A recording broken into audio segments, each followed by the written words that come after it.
ल आजको हाम्रो टपिक भनेको 2-bit asynchronous up counter using JK flip flop. Last time पनि हामीले हेरिसकेको थियो asynchronous काउन्टर भनेको कस्तो काउन्टर अरे जसमा चाहिँ काउन्टर भनेको फ्लिप फ्लप मिलेर बनेको हुन्छ यसरी फ्लिप फ्लप asynchronous काउन्टरमा के हुन्छ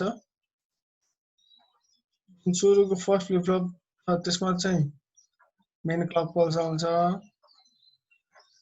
अनि त्यसको रेस्पेक्टिभ फ्लिप फ्लपहरुमा चाहिँ के हुन्छ यसबाट जान्छ क्लक आइदर यसको आउटपुटबाट क्यूबाट जान्छ अथवा क्यूबारबाट जान्छ हो यस्तो भयो भने चाहिँ असिंक्रोनस काउन्टर यो असिंक्रोनस काउन्टर डिजाइन गर्नको लागि चाहिँ हामीले कुन फ्लिप फ्लप युज गर्ने अरे जेके फ्लिप फ्लप युज गर्ने अप काउन्टर भनेको अप काउन्टर भनेको के हो डिसेन्डिङ अर्डरमा काउन्ट गर्ने 0 1 2 यसरी नै काउन्ट गर्यो भने यो अप काउन्टर भयो 2 बिट भनेको के हो 2 बिट भनेको जस्ट दुईटा ठाउँ हो अब 2 बिटले कतिसम्म काउन्ट गर्न सक्छ यसमा कति हुन्छ मिनिमम भ्यालु 0 0 0 1 1 0 र 1 1 यसरी चारवटा स्टेट छ इच एउटा स्टेट हो यो स्टेटलाई चाहिँ अब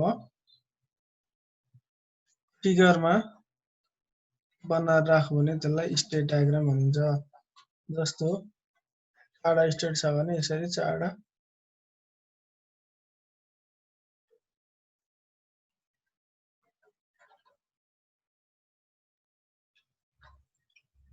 यो भनेको 0 0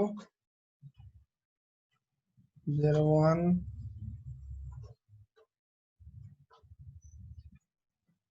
1 0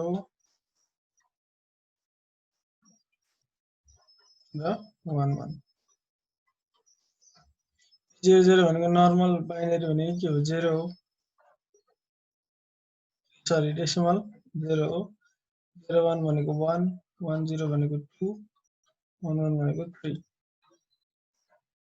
अघि के भनेको थियो एसेन्डिङ अर्डरमा जान्छ एसेन्डिङ अर्डर जान्छ भनेको 0 पछाडि 1 आउँछ त्यही भएर 0 0 पछाडि 0 1 0 1 पछाडि 1 0 1 0 पछाडि 1 1 1 1 पछाडि चाहिँ के हुन्छ भन्दाखेरि यो फेरि 0 0 बाट रिपिट हुन्छ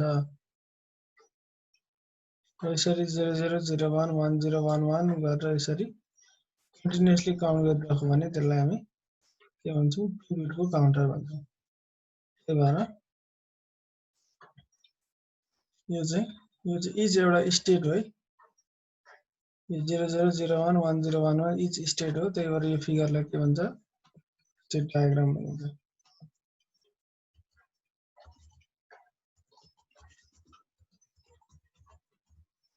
स्टेट डायग्राम अब असिंक्रोनस काउन्टरको डिजाइन गर्नलाई अलिकति सजिलै छ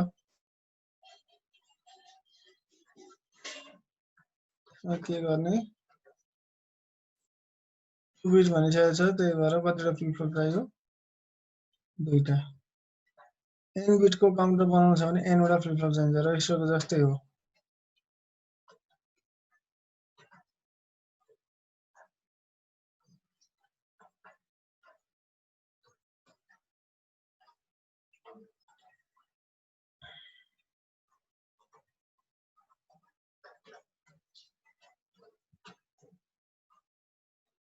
डाइरेक्ट इनपुट भयो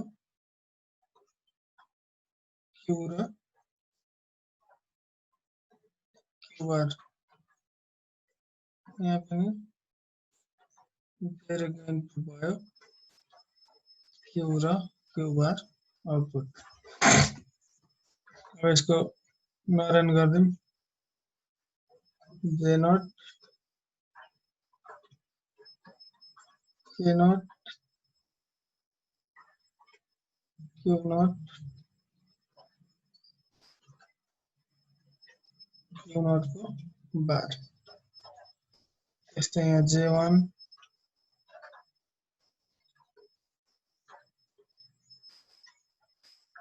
K1 Q1 र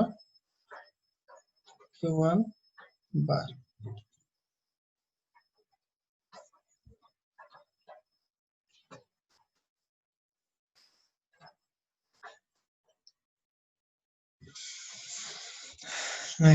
टु बिटको असिंक्रोनस अप काउन्टर भन्छ। असिंक्रोनस भन्नेको मतलब हेरे यसमा चाहिँ मेन क्लक पल्स आउँछ।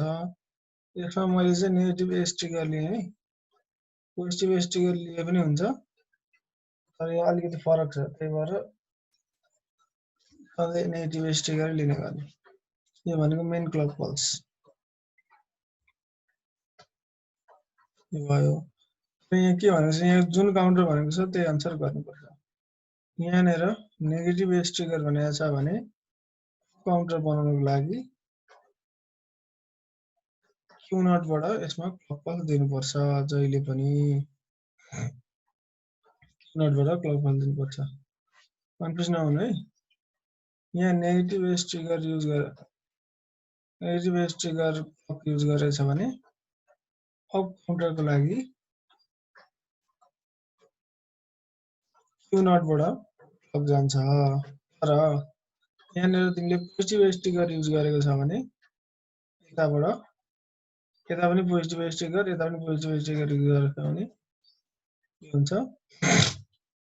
अघि यहाँबाट क्लक गएको थियो, अप काउन्टरको लागि अब यहाँ क्लक जान्छ, ठ्याक्कै उल्टो हुन्छ। त्यही भएर यो कन्फ्युजन हुन्छ। त्यही भएर सिम्पल तरिकाले के बनाउने भन्दाखेरि यहाँ नेगेटिभ एज ट्रिगर बनाउने, यहाँ पनि नेगेटिभ एज ट्रिगर बनाउने, अप भयो भने माथिबाट, डाउन भयो भने तलबाट क्लक दिने। यति गरिसकेपछि लगभग आधी काम सकिन्छ। अब आधी होइन 80% कामै सकिन्छ। अब यहाँ आएर अब जे नट र के नटलाई चाहिँ के गर्ने, दुईटालाई सर्ट गर्ने।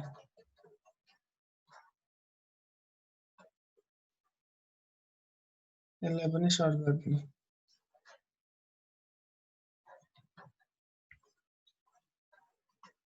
दुईटालाई लजिक भनिदिने। लजिक वन भनेको के हो, दुईतिर 1 1 पास गर्ने। यता पनि सेम हो। लजिक वान किन पास गर्यो भन्दाखेरि यहाँ हेर 0 0 0 1 1 0 1 1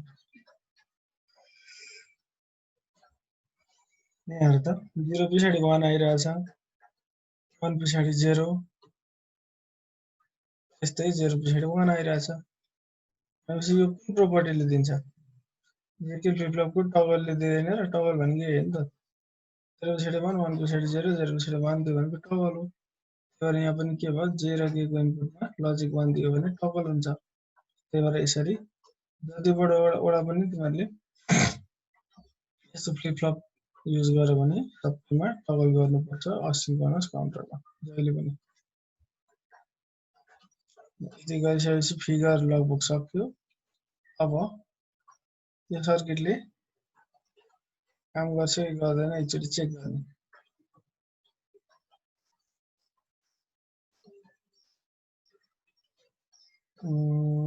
ल इनिसियली हामी यहाँ के सपोज गरौँ, यहाँ केही भ्यालु थियो,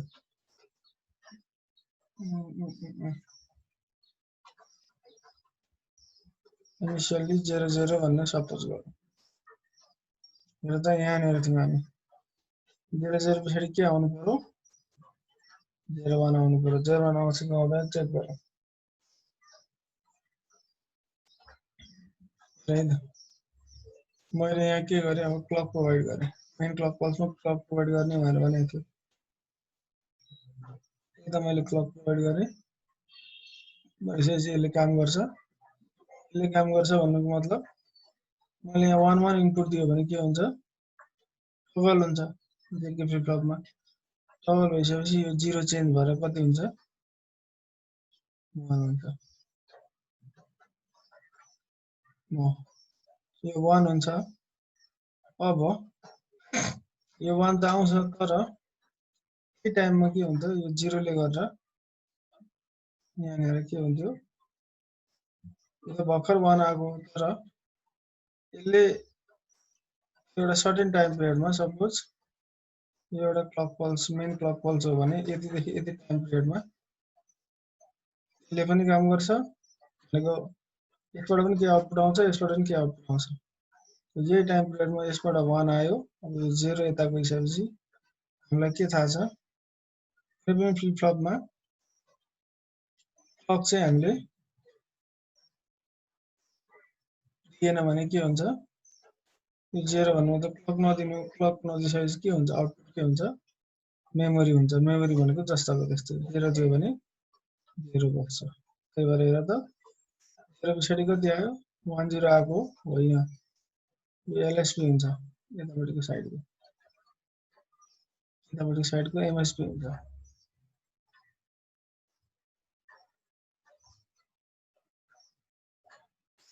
भनिसकेपछि के भयो 0 1 भएन 0 पछाडि 0 1 आयो 0 1 पछाडि यसरी नै रेस्पेक्टिभली 0 0 0 1 1 0 1 1 आउँछ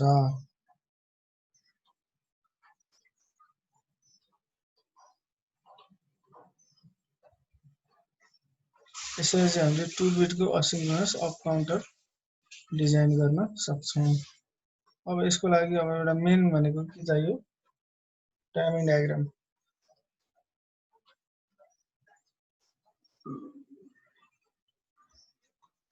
एक्जाममा design or 2 bit asynchronous up counter भनेर सोध्छ है एक्जाममा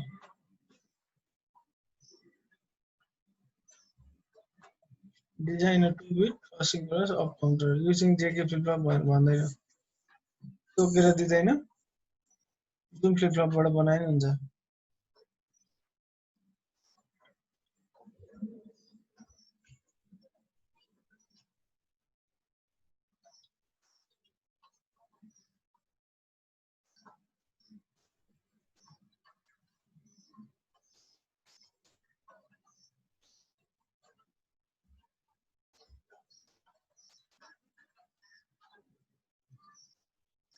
यो मेन क्लक पल्सको लागि भयो यो चाहिँ Q नोट को लागि भयो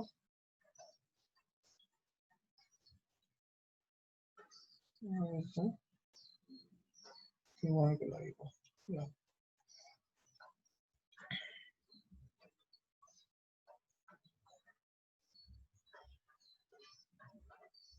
अर्को कलरको ल्याउनु पर्छ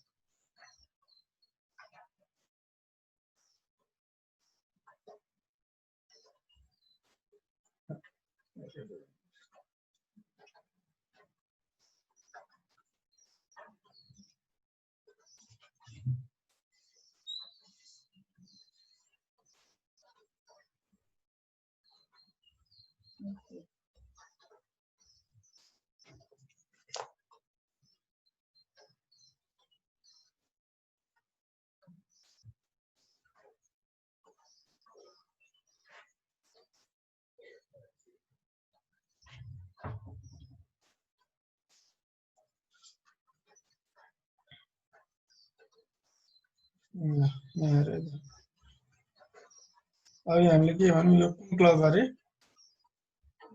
नेगेटिभ एज ट्रिगर भनेको के हो यहाँनिर आउँछ नेगेटिभ एज ट्रिगर यहाँ पनि नेगेटिभ एज ट्रिगर यहाँ पनि नेगेटिभ एज ट्रिगर यहाँ पनि नेगेटिभ एज ट्रिगर कम्प्लिट बनाइदिनु ल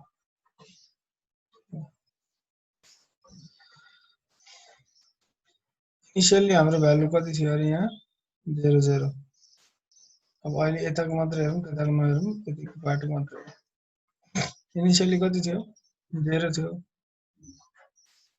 अब इनिशियली 0 भनेको यहाँसम्म 0 थियो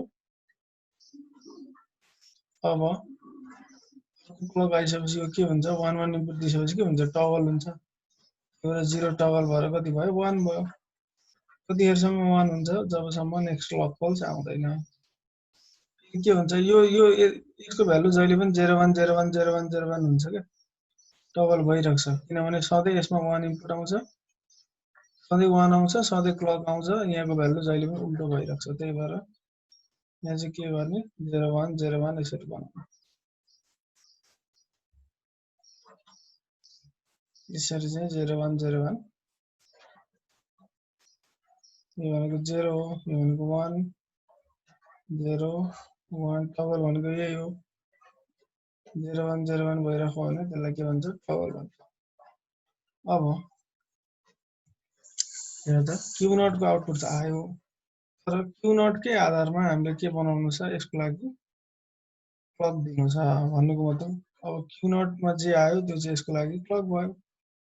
क्लक गरे नेगेटिभ स्टिकर, त्यही भएर यो पनि यो चाहिँ मेन क्लक पल्स भयो। र Q1 को भ्यालुको लागि के हुन्छ, Q0 चाहिँ क्लक हुन्छ, त्यही भएर यो पनि क्लक भयो। त्यसको लागि नेगेटिभ स्टिकर यसरी, नेगेटिभ स्टिकर यसरी यहाँ पनि थियो भने त्यो पनि नेगेटिभ स्टिकर यसरी हुन्छ। हेर त किन भन्दाखेरि यसको आउटपुटमा जे आउँछ त्यो चाहिँ यसको लागि क्लक जान्छ भनेर भनेको छ। त्यही भएर यसकै वेभ फर्म छ नि, यो यसकै वेभ फर्ममा नेगेटिभ स्टिकर यसरी मानियो। अब Q1 को भ्यालुको आउटपुट चाहिँ यो क्लकसँग डिपेन्डेन्ट भयो। क्लकसँग भन्नुको मतलब Q0 सँग। अब हामीले यसको आउटपुट इनिसियली कति थियो अरे 0 थियो। यो इनिसियली 0 थियो भनेपछि के हुन्छ, यहाँसम्म 0 हुन्छ, यहाँसम्म हुन्छ। जब नेक्स्ट क्लक पल्स आउँदैन तबसम्म के हुन्छ 0 नै हुन्छ।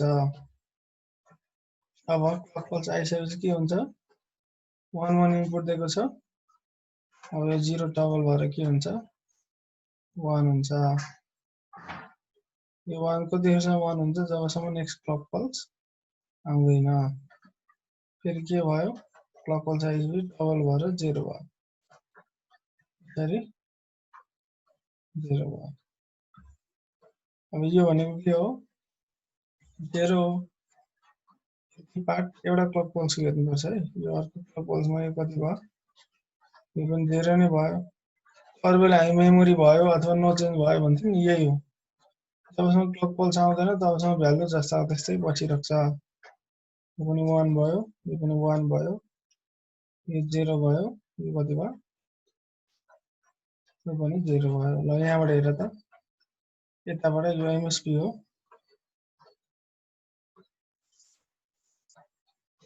यो एलएसपी हो।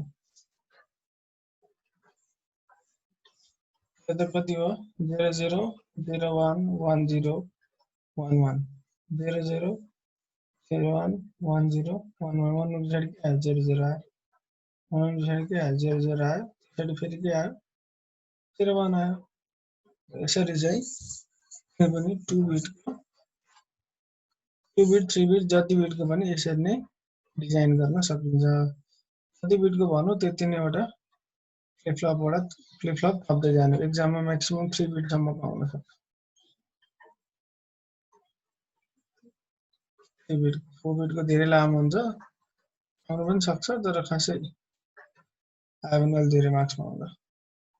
यसरी चाहिँ 2 बिटको asynchronous up counter, up counter भनेको कसरी भन्दाखेरि यसरी अप काउन्ट गर्दै गइरहेछ, त्यही भएर अप काउन्टर। असिन्क्रोनस किन भनियो, जति बिटको फ्लिप फ्लप हो त्यति नै एउटा, जति बिटको काउन्टर हो त्यति नै एउटा फ्लिप फ्लप युज गर्नु पर्यो। यसमा के भयो फर्स्टको फ्लिप फ्लपमा चाहिँ क्लक जाने भयो यसरी, अनि अरू जतिवटा पनि छ त्यसमा के गर्ने आइदर यसको ट्रु भ्यालुबाट अथवा कम्प्लिमेन्टेड ट्रु आउटपुटबाट अथवा कम्प्लिमेन्टेड आउटपुटबाट नेक्स्टलाई क्लक पल्स दियो भने त्यसलाई के भन्छ असिन्क्रोनस काउन्टर भनिन्छ। अब यसमा फ्लिप फ्लप भनेको जेके फ्लिप फ्लप भनेछ, जेके फ्लिप फ्लप युज गरे नि भयो, फ्लिप फ्लप युज गरे नि भयो। यो किन युज गर्ने भन्दाखेरि दुईटैको एउटा स्पेशल प्रपर्टी छ, त्यो के हो टगल गरिन्छ, त्यही भएर जेके र फ्लिप फ्लप युज गरेर काउन्टर डिजाइन गर्नु पर्यो।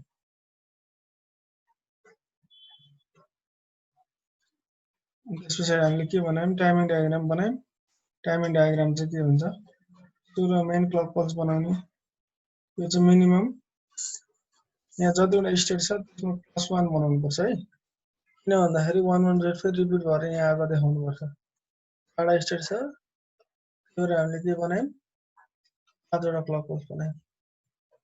अब यहाँ क्युमुलेटरको भ्यालु चाहिँ के गर्ने सुरुमा टगल भइरहेछ 1 1 दिइरहेछ टगल भइरहेछ त्यही भएर यो क्लक पल्स चाहिँ यो क्लक पल्स भनेको यही हो यो कतिखेर काम गर्छ अरे नेगेटिभ एज ट्रिगरमा काम गर्छ त्यही भएर नेगेटिभ एज ट्रिगरको चाहिँ यसरी यो त नेगेटिभ एज ट्रिगर हो यो भनेको पोजिटिभ एज ट्रिगर हो हामीले नेगेटिभ एज ट्रिगर युज गरेछ त्यही भएर यसको आधारमा यो के भन्छ टाइमिङ डायग्राम यसरी बनाउनु पर्छ।